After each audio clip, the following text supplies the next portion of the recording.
फितने इर्तिदाद से अगर हमें मुकाबला करना है तो हमें चंद चीज़ों की तरफ तवज्जो करनी पड़ेगी। नंबर एक, लोग हमें जाहिल करके मुर्तद बनाना चाहते हैं, तो हमें पहली चीज़ हमें इल्म और एजुकेशन की तरफ तवज्जो करनी पड़ेगी। अगर अपने बच्चों को मुस्तकबिल में उनका ईमान, उनके अकीदे को महफूज रखना है तो दुनियावी उलूम के साथ उनको दीनी इल्म इतना देना ज़रूरी है कि वो अपने ईमान की हिफाजत कर सकें। एक छोटी सी मिसाल में आपसे अर्ज़ करूं कि अगर अपने बच्चों को हमने इल्म दीन से आरास्ता नहीं किया तो दुनिया की किसी भी मंजिल पर हमारे बच्चों का ईमान छीना जा सकता है। जैसे मिसाल के तौर पर हदीस पेश करके ईमान छीन लेंगे, गलत तशरीह करके, आयत पढ़ के गलत तफसीर बयान करके ईमान छीन लेंगे। जैसे एक छोटी सी बात आपके सामने पेश करूं, आप तवज्जो फरमाएं कि एक हदीस कसरत से लोग पढ़ते हैं, हमारा फरीक़ मुखालिफ इसको बहुत लेकर के घूमता रहता है और हदीस और कुरान की गलत तशरीह करना ये उनकी आदत में शामिल है।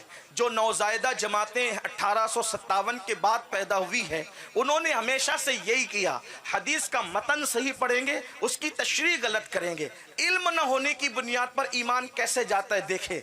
एक हदीस पढ़ी जाती है, अल्लाह के रसूल सल्लल्लाहु अलैहि वसल्लम ने फरमाया, मेरी कब्र को ईदगाह न बनाना। ये हदीस है, हम भी मानते हैं, वो भी बयान करते हैं। क्या कहा? मेरी कब्र को, तवज्जो आपकी मेरी तरफ, अब जिनको आना था वो सब आ गए, तवज्जो फरमाएं। क्या फरमाया? मेरी कब्र को ईदगाह मत बनाना, मेरी कब्र को ईदगाह मत बनाना।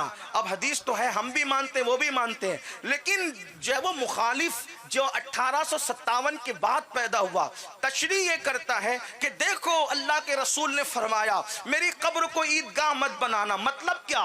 जैसे ईदगाह पे भीड़ लगाते हो, जौक दर जौक जाते हो, पाबंदी के साथ हाजिरी देते हो, ऐसी मेरी कब्र पर, मेरे मजार पे ना आया करना, भीड़ ना लगाया करना, क्योंकि हुजूर ने फरमाया मेरी कब्र को ईदगाह मत बनाना। मैं कहता हूं अगर यही उसकी तशरीह होती तो जितनी भीड़ रसूलुल्लाह के आस्ताने पर रोज लगती है उतनी तो किसी के उर्स में भी लोग नहीं पहुंचते।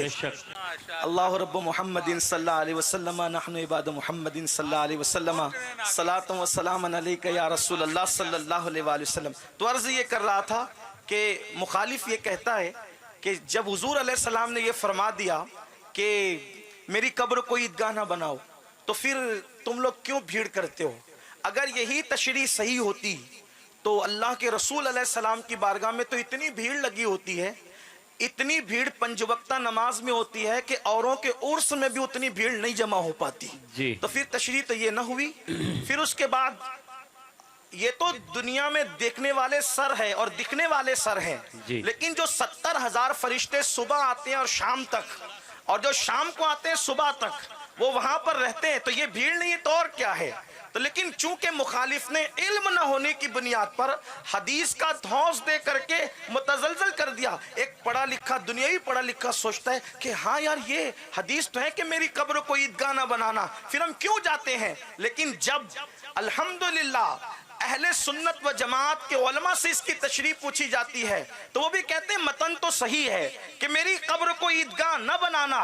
मतलब क्या है? ये नहीं कि भीड़ न लगाना, ये न करना, वो न करना, बल्कि फिर उशाक यूं तशरीह करते हैं अपने उस इल्म की रोशनी में जो उनके पास 1450 साल का सरमाया मौजूद है, सुफ़ा के चबूतरे से जिनके इल्म की कड़ियां मिलती है, बाबे मदीनतुल इल्म से जिनको उलूम के फयूज़ व बरक़ात मिलते हैं। वो कहते हैं आका ने ये जरूर कहा कि मेरी कब्र को ईदगाह न बनाना।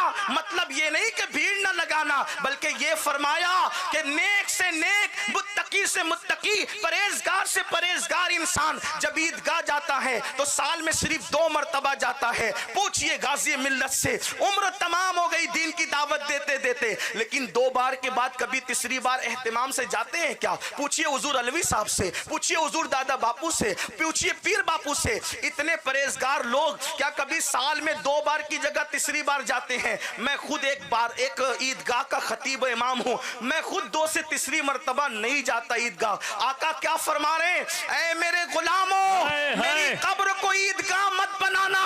यानी जैसे ईदगाह में साल में 2 मर्तबा आते हो, ऐसे 2 मर्तबा मत आया करना, बल्कि जब जब मौका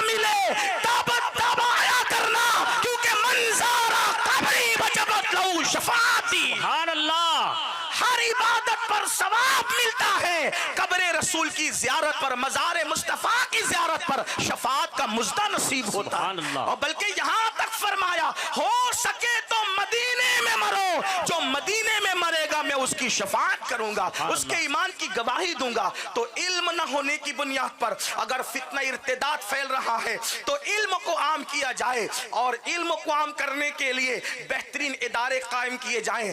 पर्दा की बुनियाद पर बच्चियों को अगर स्कूल से खारिज किया जा रहा है तो कॉन्फ्रेंस और जलसों में दर्द भरी बातें करना उसका इलाज नहीं है। मीडिया का रोना रोना इसका इलाज नहीं है। मुसलमान अपनी शादियों के खर्चे कम करें, मुसलमान अपने जलसों के खर्चे कम करें, मुसलमान फजूल खर्ची कम करके बेहतरीन स्कूलें कायम करें, बेहतरीन कॉलेजेस कायम करें, बेहतरीन यूनिवर्सिटियां कायम करें, ताकि अल्लाह अकबर जिन इदारों से फितना इर्तिदाद फैल रहा है हम अपने इदारे कायम करके इस्लाम और सुन्नियत की रोशनी में वो तालीम दें कि उन्हीं इदारों से जो है वो इस्लाम और सुन्नियत का तहफ़्फ़ुज़ होता हुआ नजर आए, वरना बातें करने से काम नहीं होगा। और दूसरी चीज, अगर गुर्बत की बुनियाद पर इर्तिदाद को फैलाया जा रहा है तो मुसलमानों को चाहिए कि मालदार बने, मेहनत करो।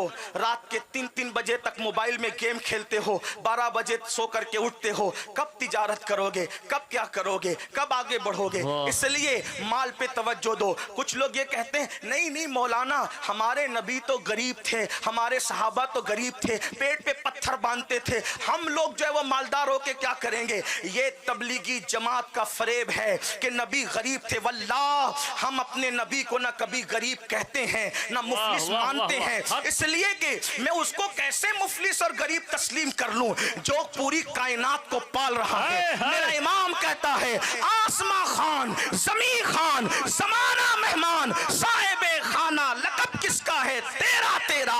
अरे वो आने से पहले भी बांट रहे थे, आने के बाद भी बांट रहे हैं और आज तक तकसीम कर रहे हैं। हमारा अकीदा तो ये है, वो खुद फरमाते हैं, वल्लाहु युती इन्नमा अना कासिम, अल्लाह ही अता करता है और मैं ही तकसीम करता हूँ। हर देने वाला अपनी हैसियत के मुताबिक देता है, मेरे नबी देते हैं तो देने वाला बना देते हैं। वाह क्या जूदो करम है, शहे बतहा तेरा, नहीं सुनता ही नहीं, मांगने वाला तेरा, मेरे करीम से गर कतरा किसी ने मांगा, दरिया बहा दिए हैं, दुर बे बहा दिए हैं। ना हमारे नबी मुफलिस थे, ना हमारे सिद्दीक मुफलिस थे, ना हमारे उमर मुफलिस थे, ना हमारे गौस मुफलिस थे। अरे नादान, आज लोग नए कपड़े पहनकर रोजाना इतरा रहे हैं कि हम रोजाना नए कपड़े पहनकर चार्टर फ्लाइट में घूमते हैं। मैंने कहा कौम की भीख पर घूमते हो तो क्या मुतासिर कर सकते हो? मेरे गौस ने आज से 900 साल पहले खुद की कमाई पर, खुद की कमाई पर, बैतुल माल की कमाई पर नहीं, अवाम के पैसों पर नहीं, बल्कि खुद की कमाई पर इतना महंगा कपड़ा पहना कि उतना महंगा कपड़ा बादशाह वक्त को भी मयस्सर नहीं आता था। अल्लाह अकबर, इतना महंगा कपड़ा पहना और पहन करके उसको रखा नहीं, आज पहना कल उतार कर किसी गरीब को पहना दिया। आप बताएं, इमाम हुसैन 50-50 हजार रुपये भीख में देते थे, मुफलिस दे सकता है? दोराजी का करोड़पति भी किसी को 500 की नोट देता है, पीर को भी देता है तो 4 बार सोचता है 500 दे रहा हूं, और 4 लोग देख रहे कि नहीं देख रहे, वीडियो में आ रहा हूं कि नहीं आ रहा हूं, फोटो खींचा जा रहा है कि नहीं आ रहा है। इतने तरक्की याफ्ता दौर में 1500 आदमी देता है तो ये हाल है। मेरा हुसैन तो भिखारियों को 50-50 हजार देते और साथ में चिट्ठी भी लिख के देते, तूने जल्दी कर दी इसलिए माफ करना, इतना दे रहे हैं, अगर थोड़ा सब्र करता तो तुझे और अता कर देते। मैं वाकयात की तरफ नहीं जा रहा हूं, सिर्फ इशारा, जहां से 50-50 हजार भीख मिलती हो फकीरों को, मिस्कीनों को, अनजानों को, वो मुफलिस लोग थे, वो गरीब लोग थे नहीं। बल्कि एक आखिरी बात अर्ज कर दूं, हजरत इमाम मूसा काजिम ने एक दिन बहुत कीमती जूते पहने और बादशाह के दरबार में गए, जाकर के खड़े हो गए। लोगों को ये भी लगता है ये पीर लोग इतना कीमती क्यों पहनते हैं, ये सादात इतना कीमती क्यों पहनते हैं, ये उलमा इतना कीमती क्यों पहनते हैं? फिर कहते कहां से आता इनके पास? नादान, तू पीछे खड़ा रहता है, अल्लाह तुझे देता है, जो तेरे आगे खड़ा रहता है उसको कितना देता होगा। अभी ये तो सोच, मेरे हाथ में आईफोन है तो ताज्जुब नहीं होता, और अगर अल्लाह अकबर इमाम के हाथ में हो तो मुक्तदी के हाथ में तो कोई बात नहीं। इमाम का आया कहां से? शायद चंदा चोरी किया होगा। जिस कौम की फिक्र इतनी दकियानुसियत की हो, वो कौम कैसे तरक्की कर सकती है? मेरे इमाम मूसा कासिम ने कीमती जूते पहनकर बादशाह के दरबार में जाकर खड़े हुए, तो बादशाह ने कहा सैयद होकर के ऐसे कीमती जूते पहनते हो? इमाम मूसा कासिम ने फरमाया इसीलिए कीमती पहनते हैं कि तुम जैसे लोगों की नजर हमारे जूतों पर जाकर टिक जाए, हमारे चेहरे तक आने की तुम्हारी औकात नहीं है। वाह वाह वाह वाह, नाराए हमारे बुजुर्गों की शान है। इसलिए दीनदार बनो, मालदार बनो और एजुकेशन को आम करो।